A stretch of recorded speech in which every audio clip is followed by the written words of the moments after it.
In the Studio is sponsored by Snickers and by AT&T. Doc, you did some time in the county jail for less time. You didn't like the way your hand was in the morning. Is this thing on? Whoa. Yeah. Excuse me. You're welcome. Guitar up. 1, Turn 2, that guitar 3. up.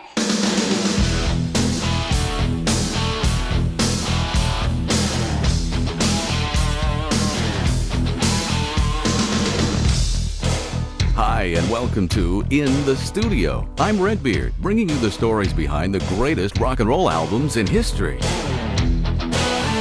Today, we'll go in the studio with the band who, in 1969, stole the show at Woodstock.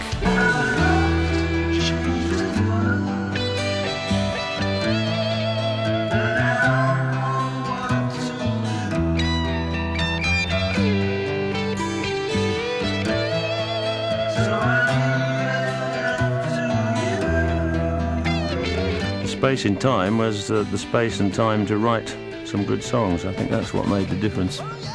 Because Love Changed the World came out of that one, which wasn't a typical 10 years after song, but I always think it's a good song. It's about the only time I've ever made even close to a political comment in my life. I've always avoided things like that. I'd love to change the world, but I don't know what to do, so I'll leave it up to you. And if you listen very closely on the last line, it says, "I'm the best of luck."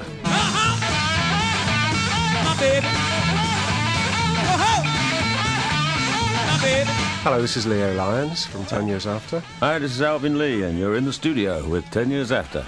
Hey, Redbeard. Hey, Alvin. Rock and roll as a popular art form is barely approaching middle age. But in that short time, the music has spun off in an incredible variety of directions, growing and evolving at breathtaking speeds. The most volatile cultural phenomenon this world has ever seen. At every point along the way, there have been bands whose music went back to the roots, to the blues and the rockabilly from which it all came. Roots music, if anything, is more popular today than ever before. But in the late 60s and early 70s, looking back wasn't quite so fashionable. What mattered then was the present and the future. No one seemed to care much about the past. But there were a few exceptions, bands who cherished the roots of rock and roll, who celebrated the old music even as they were creating something new. They were the last great survivors of the British blues revival, people like John Mayall, the original Fleetwood Mac, and the band whose fiery passion for unadorned rock and roll sent the crowd at Woodstock reeling. The name of the band, 10 Years After. The guitarist with fire in his fingers that August night was Alvin Lee. There was nothing fancy about the music they played, nothing pretentious. In fact, it was not much different from the music they'd played for years in their hometown of Nottingham, England, as Alvin Lee recalls. It was pretty rough in those days. I remember we used to do a lot of pub gigs, and Saturday nights we usually had to end up fighting our way out of the pubs. And sometimes the audience joined in with us. You know, the girls would sit there smiling at the band, and we'd smile back, and the boyfriends would want to beat us up. It was that kind of environment, and Nottingham's always been a good place to get out of. We did some rock and roll up in Texas.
It's 10 years after Rock and Roll Music to the World, the title song to the album released in 1972.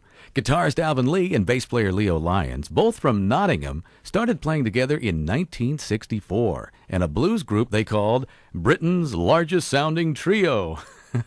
In 1967, they hooked up with keyboard player Chick Churchill and drummer Rick Lee, who's no relation to Alvin, and 10 years after was formed. From day one, the band's music had a strong blues base, which is not surprising. Welcome back to In the Studio, this week focusing on the music of 10 years after. I'm Redbeard. By the time they made their historic Woodstock appearance, 10 years after had recorded 4 albums and was building a strong reputation for the live shows. Much of the talk then and now centered on the sheer speed of Alvin Lee's guitar playing, an aspect which, he says, was blown way out of proportion. I think the reason people picked up on it being fast was because of the light and shade. If you play just flat out fast, it doesn't impress anybody. It just turns into a noise. And the only, the thing is, if you use light and shade, you play slow and then you fire a few rocket riffs off. People go, wow, that was fast. But if you just shoot fast straight from the beginning, you run out of licks in the first 10 minutes. Now, I used to get annoyed because people used to say, oh, this kid can only just flash fast player, he's got no taste, no feel, just lots of notes. And that used to annoy the hell out of me at the time. But occasionally I'd turn up to a gig and it would say, the fastest guitarist in the West. And that did annoy me. Because I knew I wasn't, and I didn't even propose to be, and I thought if people were writing that about me, there's a lot of people out there, like particularly guitarists, who'd say, oh no, he isn't.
right, kickin', duck walkin', rock and roll from 10 years after. That's Choo Choo Mama from the 1972 album Rock and Roll Music to the World. There are lots of stories about how 10 years after got its name.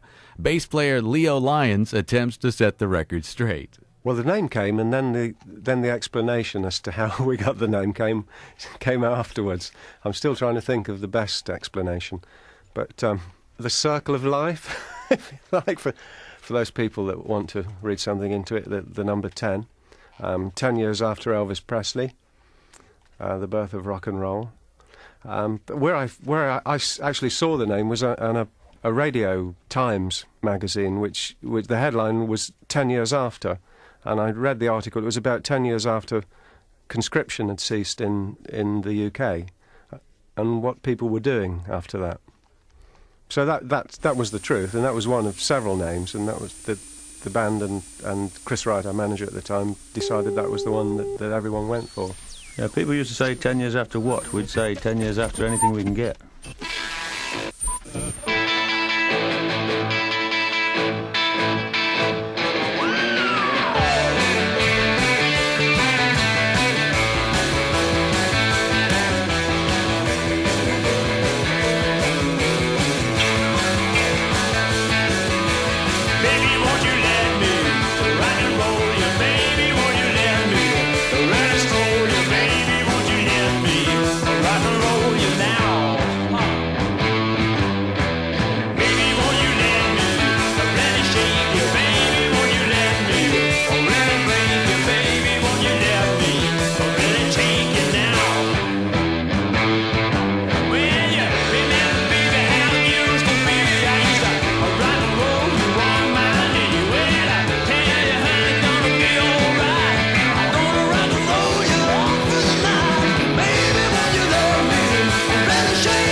Baby, Won't You Let Me Rock and Roll You from the 1971 album A Space in Time. By that year, 10 years after was attempting to move away from the blues boogie rock of its early albums. Alvin Lee explains. It was no challenge for me to write a rock and roll song like that. It's I've only noticed since then, I think you tend to ignore what you do best because it comes easy to you. It was very easy for me to sit down and bang off a three-chord rock and roll tune. And I kind of was looking for more of a challenge in the songwriting.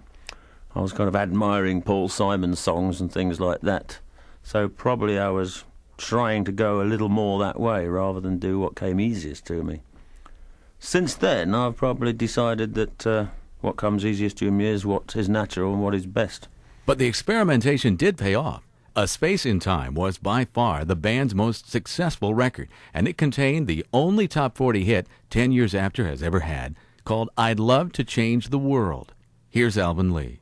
I'll tell you what was amazingly different. The kind of reason for the title, Space in Time, was that was the first album we'd made since the very first one where we'd had any period off the road and time to write the songs. And I was kind of campaigning for like 6 months off because I was getting... You know, I think on Cricklewood Green there was a song called Working on the Road where I was complaining about working too much. I finally got, I think it was about 4 months in the end, some compromise. And I managed to have time to sit with acoustic guitar and write some songs in the country. And the space in time was the space and time to write some good songs. I think that's what made the difference. Because Love to Change the World came out of that one. which wasn't a typical 10 Years After song, but I always think it's a good song. It's about the only time I've ever made even close to a political comment in my life. I've always avoided things like that. I'd love to change the world, but I don't know what to do, so I'll leave it up to you. And if you listen very closely on the last line, it says, and the best of luck. Put your headphones on. Everywhere is freaks and harris, dykes and fairies. Tell me where is sanity?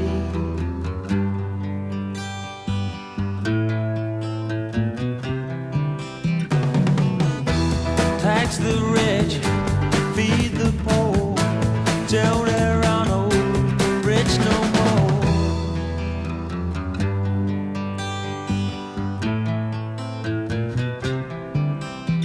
I love to change the world, but I don't know what to do.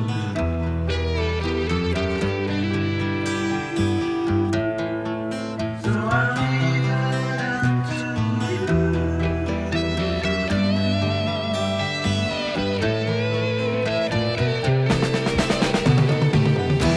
Population keeps on breeding, nation bleeding, still more feeding economy.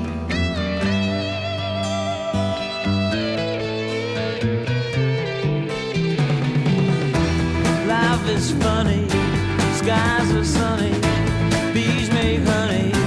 Who needs money? Monopoly.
That's I'd Love to Change the World from A Space in Time.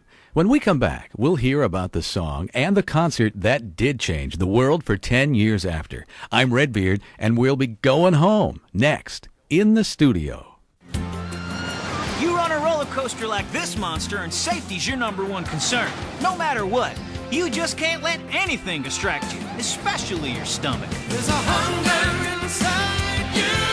Nothing satisfies your hunger like a Snickers bar, packed with fresh roasted peanuts, thick milk chocolate, and caramel. I need to be sure the little ones don't sneak on, that folks buckle up, and I need food, so I grab a Snickers. There's a hunger inside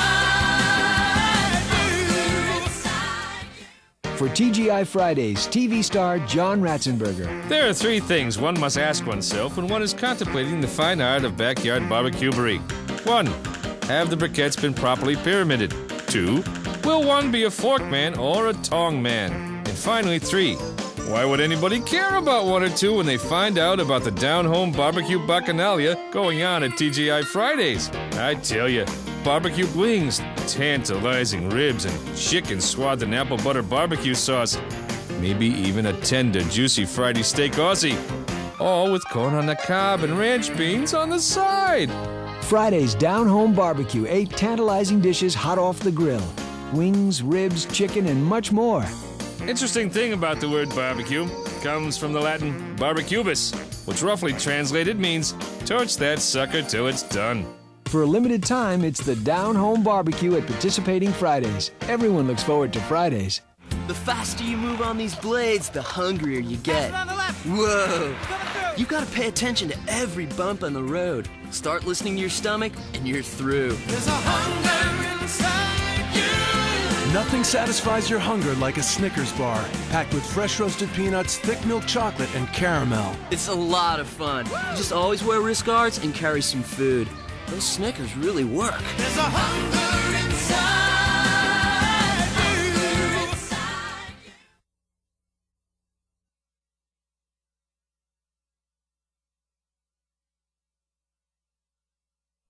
Welcome back to In the Studio. I'm Leo Lyons of 10 Years After. And I'm Alvin Lee of 10 Years After. And I'm Redbeard. Although the reputation of 10 Years After was usually based on Alvin Lee's blistering guitar licks, it would be unfair to think that's all there was to the band. There was, as Alvin and Leo Lyons explain, a lot of experimenting going on. You know, we didn't just do our formula. We'd do a bit of country, we'd do a bit of funky stuff, we'd do a bit of acid stuff, you know, the whole thing. We'd try anything. And I think one of the liner notes at the time said, this isn't the music of 10 Years After, it's the music 10 Years After are trying or experimenting with at the moment. It wasn't a statement as much as an experiment. In other words, we had no plans. The plan was... let's bluff it. Let's bluff it, yeah. I used to write songs on the way to the studio in the taxi, you know, pretend I'd had it written for about 3 months. Get a bit of credibility out of it. One day, boy, gone see baby, gone see my baby, come down the road. You have my pardon, hardening an apron, oh Lord, gone see the governor, said release my man.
That's called One of These Days from the album A Space in Time. It's not often that a band can point to one night that changed the course of their career. But in the case of 10 years after, there was indeed such a night. The night they played on Max Yasgur's farm. Here's Alvin Lee. It wasn't the performance at Woodstock Festival. I mean, we did the festival and then carried on for a year just the same. We were doing quite well. A lot of people say Woodstock made the band, but we were doing good before Woodstock. We did the Woodstock Festival, and it wasn't until the movie came out that made all the difference. You know, if you do it, when you get onto celluloid, it makes things larger than life. And the minute the movie came out, we went out of the 4,000 to 5,000 seater theatres and the kind of tea parties and those kind of gigs into the arenas. And a lot of people, as I say, they say Woodstock made 10 years after, but that's a fallacy. We were doing real good before them. It just kind of shifted us up a few notches. What happened at Woodstock propelled 10 years after to even greater heights, at least for a while. But by 1974, Alvin grew frustrated, stereotyped by his guitar slinger reputation. He embarked on solo projects, as did Leo Lyons, Chick Churchill, and Rick Lee. In some ways, the ghost of Woodstock still haunts them, but it's a ghost that Alvin Lee now considers friendly. It's true, but it's mainly down to luck. I mean, we just doing what we do best and rocking out. We didn't actually choose the song. I mean, we did an hour-and-a-half set at Woodstock. And I've often wondered, had they picked a song like I Can't Keep From Crying and used that in the movie, it would have made a whole different perspective on the band. But I think from it being Going Home, it was a rock-out boogie set. And it's still the same today. It's what people like. You know, if you rockers and people that like rock and roll music, they like to boogie down. It's unpretentious, it's straight ahead rock and roll. It just seemed to capture everybody. I think they just like the energy, and that's what it's always been about.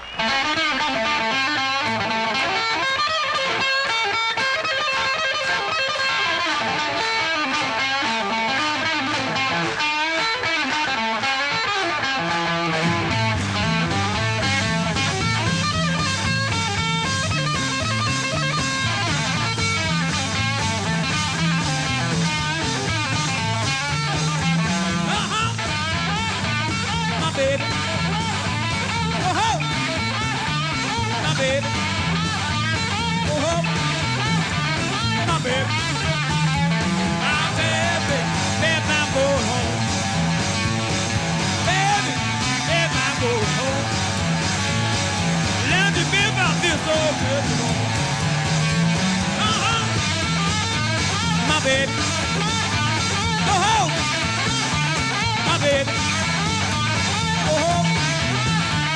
My baby, rock on.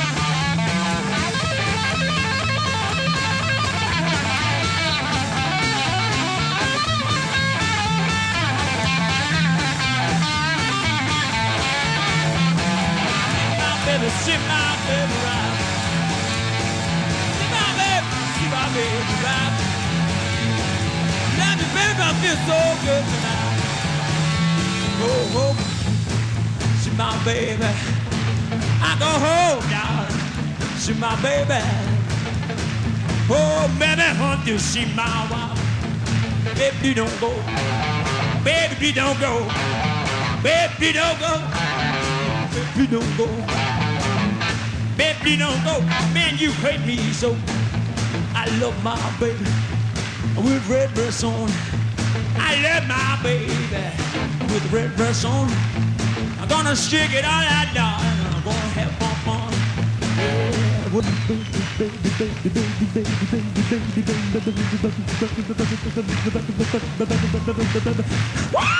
Oh, baby, I love that way you walk. Yeah. Want more money, too far to show. Need to get around on that. Go, cat, go, don't. Step on my blue suede shoe. Back to the family of my blue suede shoe. Back it up, down the front. When she grabbed my baby that night, I got home and being that she be. Top down my fancy dog, more being to me. Yeah, coming on a baby, whole lot of shit going on. Coming on a baby, whole lot of shit going on. Well, again, whole lot of shit going on. Man, shake it, baby, shake. But shake it, baby, shake. Shake it, baby, shake. Shake, baby, shake. Well, love and baby, I love when walk to me, go. How, ooh, yeah. Whoa, yeah. Ooh, baby, I love that way you walk. How. I'll shoot you right now. Knock you off your feet. Whoa, baby. I got a craving. Yeah. Whoa, yeah.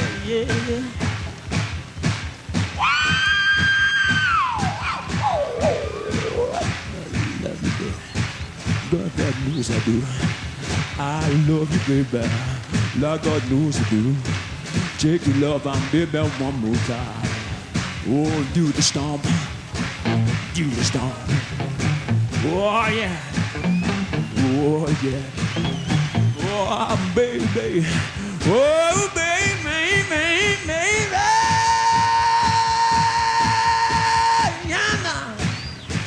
Yeah. Went through that baby, I'm doing up one more time. Yeah, that's the love. I'm going home. Whoa. I did my baby, I did my one more time. Yeah, could I go home? See my baby. I go home.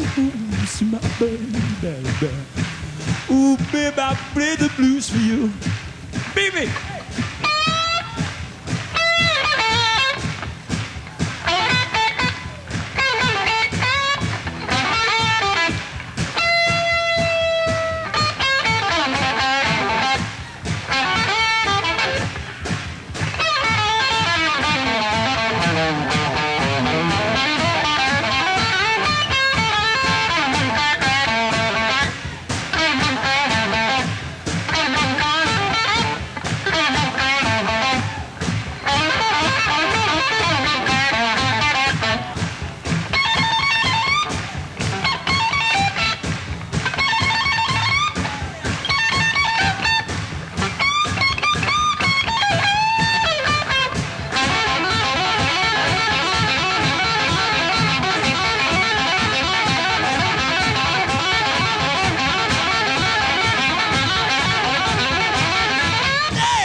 Love my baby so. Oh, I love my baby so. She my baby, I'm never gonna let her go, baby. 'Cause I'm going home.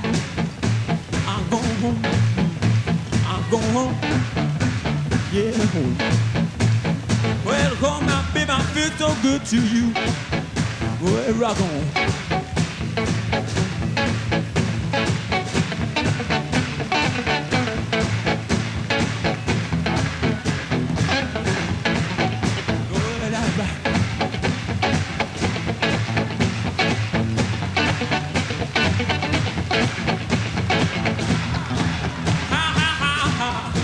Yeah, I love you, baby. With your red dress on.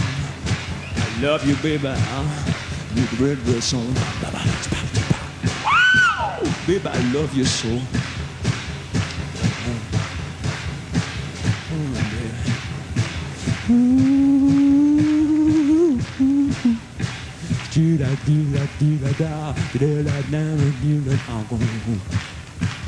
Yeah.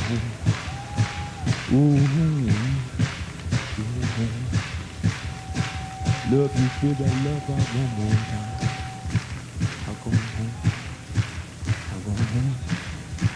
I'm going home. Get home, baby. Look out, baby, I'm coming to get you one more time. Go home.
years after.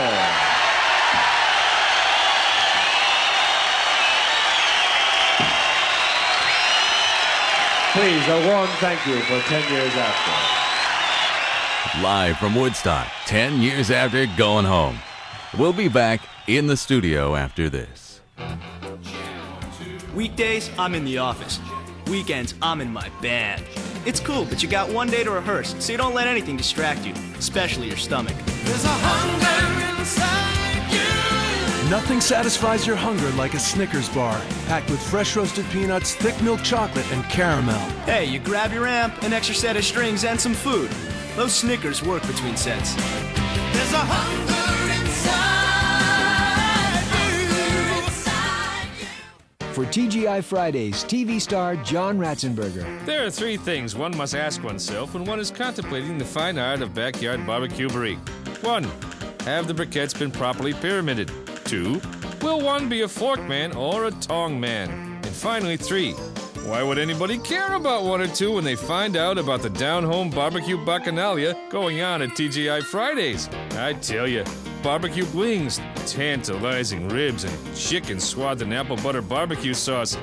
Maybe even a tender, juicy Friday steak Aussie. All with corn on the cob and ranch beans on the side. Friday's down-home barbecue, 8 tantalizing dishes hot off the grill. Wings, ribs, chicken, and much more. Interesting thing about the word barbecue comes from the Latin barbecubus, which roughly translated means torch that sucker till it's done. For a limited time, it's the down-home barbecue at participating Fridays. Everyone looks forward to Fridays. Do you spend $40 a month or more on AT&T long distance? Do you call one U.S. area code a lot? Do you want 25% off those calls, 15% off the others? Do you have a phone handy? Call 1-800-426-4752. Now save off AT&T basic rates 24 hours a day with no monthly fee. It's savings made simple. Another part of the I plan. I is for individual. Only from AT&T. Discounts apply to residential direct dial domestic AT&T long distance calls, subject to billing availability. Other limitations apply.